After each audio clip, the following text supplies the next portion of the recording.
रामकृष्ण हरी मंडळी, आपल्या भक्ती चॅनलमध्ये तुम्हा सगळ्यांचं मनापासून खूप खूप स्वागत. येत्या 17 ऑगस्टला म्हणजेच सोमवारी पहिला श्रावण सोमवार आहे. त्याचबरोबर नागपंचमी सुद्धा आहे. नागपंचमीची पूजा कशी करावी, त्याचबरोबर भगवान शिवांची पूजा कशी करावी, त्याचबरोबर कुठल्या चुका ज्या आहेत, की ज्या आपल्याकडून नकळत होत असतात, त्या टाळायच्या आहेत. तर ते आपण आज बघणार आहोत. तर सगळ्यात आधी बघा, सोमवारचं बघू आणि नंतर नागपंचमीचं बघू. सोमवार आहे. बऱ्याच महिलांना सोमवार, श्रावण सोमवार उपवास असतात. तर हे उपवास जे आहेत ना, या उपवासामध्ये एक वेळेसच तिखट मीठ खाल्लं जातं. म्हणजे त्यामुळे हे संध्याकाळी खाल्लं जातं. तर दिवसभर तुम्ही ना फळं आणि फ्रुट्स, दूध, चहा, कॉफी घेऊन हा उपवास करू शकता. केस सगळ्यात महत्त्वाचा प्रश्न. सोमवारचा उपवासाला केस धुवावे का? बऱ्याच महिलांचं काय असतं माहिती आहे का? उपवास आहे, केस धुवा. उपवास आहे, केस धुवा. पण उपवासाच्या दिवशी कधीही केस धुवू नये. बघा तसं सोमवार, गुरुवार, शनिवार या दिवशी केस धुतले जात नाहीत. त्याचबरोबर अमावस्या, पौर्णिमा आणि ज्या दिवशी उपवास असेल त्या दिवशी केस धुतले जात नाहीत. तर बघा, आता ज्या महिलांना ह्या गोष्टी म्हणजे पटत नाहीत किंवा ज्यांचा याच्यावर विश्वास नाही, याच्यामागे कारणंही आहेत. त्याचा आपला सेपरेट व्हिडिओ देखील आहे. पण ज्यांना ह्या गोष्टी पटत नाही, तर त्यांनी नाही पाळल्या तरी देखील चालेल. पण मी सांगितलं की सोमवारी केस महिलांनी धुवू नये. सोमवार, गुरुवार, शनिवार असो. पुढे बघा, सकाळी अर्थात आपल्याला लवकर उठायचं आहे. लवकर उठून अर्थात घराची साफसफाई वगैरे करून, घरातल्या देवांची पूजा करून, तुळशीजवळ दिवा, उदबत्ती आपल्याला लावायची आहे. त्याचबरोबर बघा, आता आपल्याला महादेवाची म्हणजे भगवान शंकरांची पूजा करायची आहे. तर ती आपण आपल्या घरी देखील करू शकतो किंवा शिवमंदिरात जाऊन देखील करू शकतो. आता ती पूजा करण्यासाठी तुम्ही सेपरेट पाटावरती पूजा मांडू शकता किंवा देवघरातल्या पिंडीवरती, शिवपिंडीवरतीच पूजा करू शकता. पण पूजा कशी करावी मी तुम्हाला सांगते. तसंच माझा तुम्हाला व्हिडिओ साईडला फोटो दिसत असेल पूजेचा. हा माझ्या मागच्या वर्षीचा पूजेचा फोटो आहे. छान पाट ठेवायचा, पाटावरती वस्त्र टाकायचं. त्याचबरोबर तिथे एक ताम्हण ठेवायचं. त्या ताम्हणामध्ये आपल्याला शिवपिंड ठेवायची असते. तर एक गोष्ट लक्षात घ्या. आपल्याला स्वच्छ पाण्याने, पंचामृताने शिवपिंडीवरती अभिषेक करायचा असतो. आता पंचामृत नाहीये, कच्चं दूध असेल फक्त तरी देखील चालेल. दही, दूध, मध, साखर, तूप असं पंचामृत असतं. नसेल ना, तर स्वच्छ पाण्याने, मनोभावाने भगवान शंकरांना फक्त तुमचा भाव पाहिजे असतो. तुम्ही कसं करता, काय करायचं, तुम्ही किती मनाभावानं करता ना, याला जास्त महत्त्व आहे. आता बघा, मी तुम्हाला सविस्तर व्हिडिओ दाखवते की मी पूजा कशी केलेली आहे. हा माझा मागच्या वर्षीचा व्हिडिओ आहे. तुम्ही आता बघू शकता. तुम्ही पूर्ण समजून जाईल तुम्हाला. आपल्याला अन्नपूर्णा मातेची मूर्ती घ्यायची आहे. जानवं, वस्त्र तयार करून ठेवायचं आहे. आधी सगळं मांडून ठेवायचं. शिव अष्टोत्तर नामामध्ये त्याचबरोबर फुलं सगळी तयारी करून घेतली. दिवा वगैरे प्रज्वलित करून घेतला. आता तामणामध्ये शिवलिंग घेतलं. त्यावर स्वच्छ पाण्याने ओम नमः शिवाय, ओम नमः शिवाय, ओम नमः शिवाय असं म्हणत स्वच्छ पाण्याने शिवलिंगावर आपल्याला अभिषेक करून घ्यायचा आहे. आधी स्वच्छ पाण्याने करायचं आहे. त्यानंतर कच्चंच गाईचं दूध घ्यायचं. तापवलेलं दूध घ्यायचं नाही आणि ते हे स्टीलच्या भांड्यातच घ्यायचं. तांब्याच्या भांड्यामध्ये घ्यायचं नाही. तर बघा, आधी स्वच्छ पाण्याने, नंतर दुधाने आणि मग परत स्वच्छ पाण्याने. तुम्ही पंचामृताने देखील करू शकता. आणि अभिषेक करत असताना ओम नमः शिवाय, ओम नमः शिवाय, ओम नमः शिवाय या मंत्राचा जप करून तुम्ही शिवलिंगावर अभिषेक करू शकता. बघा, त्यानंतर शिवलिंग हे स्वच्छ पुसून घ्यायचं आणि जे आपण तिथे प्लेट ठेवली आहे त्या प्लेटमध्ये तांदूळ ठेवले. तांदूळ हे पांढरेच असावे, ते तुटलेले वगैरे नसावे. अखंड तांदूळच ठेवायचे आणि त्यावर आपल्याला पुसून स्वच्छ शिवलिंग त्यावर स्थापन करायचं आहे. बघा, आता गणपती बाप्पाची आपण पूजा करून घेऊ. गणपती बाप्पाला हळदी, कुंकू, त्याचबरोबर अक्षदा, फूल आणि दुर्वा आपल्याला अर्पण करून घ्यायचे. गुळ खोबऱ्याचा नैवेद्य दाखवायचा असतो. बघा, लाल फूल असेल तर ते तुम्ही आवर्जून अर्पण करा. माझ्याकडे नव्हतं म्हणून मी सध्याचं ते तुम्हाला दाखवण्यासाठी वाहिलं होतं. तर बघा एक दुर्वा फूल अशी गणपती बाप्पाची व्यवस्थित पूजा करून घेतल्यानंतर आता माता अन्नपूर्णेला देखील हळदी कुंकू अक्षता फुलं अर्पण करून घ्यायची आहेत. माता अन्नपूर्णा पार्वती मातेचंच रूप आहे, त्यामुळे आपण तिची पूजा करायची. त्यानंतर बघा शिवलिंगाला भस्म लावून घ्यायचं. भस्म ब्रह्मा विष्णू महेश या 3 बोटांनीच आपल्याला लावायचं असतं. त्याचबरोबर बघा चंदन, पिवळं चंदन हे शिवलिंगावर अर्पण करून घेतलं. त्यानंतर आपल्याकडे जे कापसाचं वस्त्र, त्याचबरोबर दोऱ्याचं जे आपण जानवं केलं होतं ते शिवलिंगावर घालून घ्यायचं. आता बेलपत्र अर्पण करायचं आहे. बेलपत्र अर्पण करताना दांडीचा जो भाग आहे तो थोडासा तोडून घ्यायचा. मी आधीच तोडून घेतला.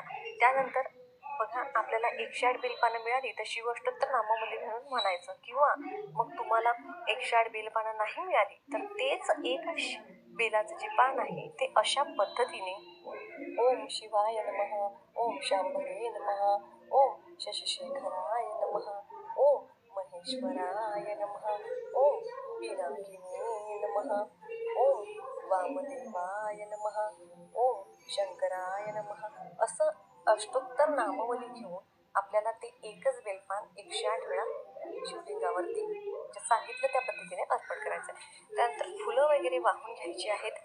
बघा आता आपल्याला शिवमूठ अर्पण करायचे. मूठभर तांदूळ घ्यायचे, अंगठा वर करायचा, जसं तुम्हाला दिसलं असेल व्हिडिओमध्ये त्याच पद्धतीने जे दिसतंय तसंच. आता कोरडी व्हायची नाही आपल्याला. मी वरून पाणी टाकत आहे तरी शूट व्यवस्थित झालं नाही, अर्धाच हात दिसतोय माझा, पण वरून थोडंसं पाणी सोडत तुम्हाला ते शिवमूठ अर्पण करायचे. शिवमूठ कधीही कोरडी अर्पण करायची नाही. पहिला श्रावण सोमवार आहे म्हणून तांदूळ ही शिवमूठ आहे. शिवमूठ ही 3 वेळा अर्पण करायची. आणि जो मंत्र आहे शिवा शिवा महादेवा माझे शिवमूठ ईश्वरा देवा, सासू सासरे धीर भावा, ननंद जावा नावडतीची आवडती कर देवा अशी. त्याचबरोबर तुम्ही किंवा शिवा शिवा महादेवा माझी शिवमूठ ईश्वरा देवा माझ्या मनातल्या इच्छा पूर्ण कर देवा असं म्हणून देखील शिवमूठ शिवलिंगावरती अर्पण करू शकता. तुम्ही 3 वेळा शिवमूठ हे अर्पण करायचे आहेत. त्याचबरोबर बघा आपण प्रसाद म्हणून उपवासाचेच पदार्थ तिथे ठेवायचे. मी दूध ठेवलं आहे, तुम्ही खडीसाखर वगैरे ठेवू शकता. माता अन्नपूर्णेची पूजा. त्याचबरोबर बघा आता तुम्हाला शेवटी आरती करायची असते. आरती गणपती बाप्पाची आरती करायची. त्यानंतर आपण गणपती बाप्पाची आरती झाल्यानंतर भगवान शिवांची म्हणजेच लवतुचक्रालाही तुम्ही आरती म्हणू शकता. त्याचबरोबर तुम्ही एका देवीची आधी बघा गणपती बाप्पांना विसरायचं नाही. गणपती बाप्पांची आरती नंतर भगवान शंकरांची आरती म्हणायची. तर अशी ही महादेवांची आपल्याला पूजा करायची आहे. आता झालं हे सोमवारचं. तिथे तुम्ही जेही काही तुम्ही फ्रुट्स वगैरे असतील, दूध वगैरे असेल तर ते आवर्जून तिथे ठेवा. धूप-दीप लावा, कापूर लावा. अशी पूजा तुम्ही सकाळीच करायची. वेळ नाही मिळाला तर संध्याकाळी करायची. संध्याकाळी दिवस डुबण्याच्या आत करायची. आता बघा हे सोमवारचं झालं. आता नागपंचमी. नागपंचमीच्या दिवशी आमच्याकडे बघा एक तांब्याचा नाग आहे, जो म्हणजे माझ्या आजी सासूंपासनं तो आमच्याकडे आहे. आता तुमच्याकडे नसेल तर हरकत नाही. काय करायचं, एक कागद घ्यायचा किंवा मुलांची पाटी घेतली तरी देखील चालेल. काय करायचं, त्या कागदावरती आता तुम्हाला चित्रामध्ये दिसत आहे तशा पद्धतीने हे बघा हळदीचा, कुंकवाचा, अष्टगंध, बुक्का आणि आपल्या गुलाल जेही आपल्याकडे असतं ना, त्याचं चंदन असेल त्याचे 5 नाग त्याच्यावरती काढायचे आणि त्याला ना आमच्याकडे दोऱ्याचं वस्त्र घातलं जातं. 5 घरचा जो पांढरा दोरा असतो ना तो घेतात, त्याला हळदी-कुंकू लावतात आणि 5 पदर करून तो असा त्या नागोबाला घालतात. आणि बाजूलाच आपल्या सगळ्या महिलांना आवर्जून सांगेल, आपण जरजीवंतिकेचं जे पूजन दर शुक्रवारी करत असतो, ते जरजीवंतिकेचे पूजन आपण दर शुक्रवारी तर करायचंच आहे, पण नागपंचमीच्या दिवशी देखील जरजीवंतिकेच्या पूजेचा जो कागद आहे त्यामध्ये नाग नरसोबा असतो. तर त्या नाग नरसोबाचं जे पूजन आहे ते करायचं आहे. त्यामुळे ज्या महिलांनी शुक्रवारी पूजन केलं त्यांनी सोमवारी देखील त्याचं पूजन आपल्याला त्याच पाटावरती करायचं आहे. तर बघा आता तुम्हाला जर ते नाग कागदावरती काढायचे नसतील तर तुम्ही पाटावरती एक कपडा टाकायचा, तांदळाने 5 नाग काढायचे. आता मी याच्यासाठी सांगितलं, नंतर परत ते तांदळाचं काय करायचं हा खूप मोठा प्रश्न पडतो.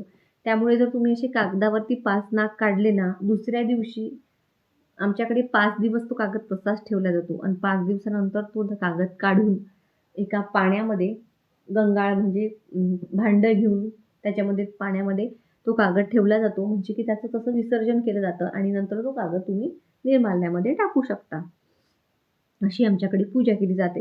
हे आणि अशीच खरंच जर तुम्हाला हे कागद नसेल करायचा, तर तुम्ही 5 नागोबा त्या कपड्यावरती काढा आणि त्यांची पूजा करा.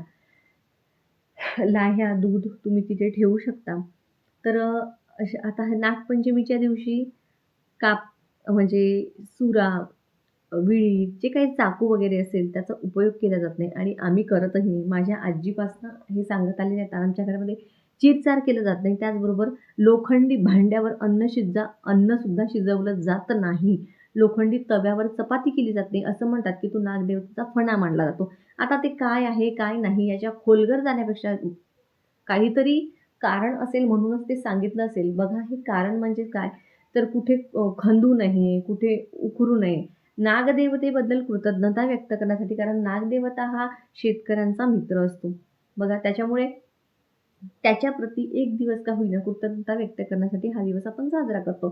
तर त्यामुळे चिरणं, चारणं आता तुम्हाला जर याच्यामध्ये अंधश्रद्धा वाटत असेल तर तुम्ही नका करू. पण ज्यांना सांगते तर खरंच चिरायचं नाही. आमच्याकडे तर चपाती कढईमध्ये जर ज्यांना पुरी खात नाहीत तर चपाती कढईमध्ये केली जाते.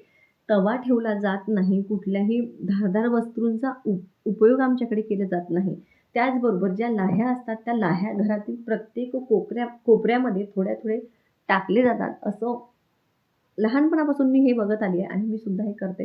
कोपऱ्यांमध्ये ते टाकलं जातं.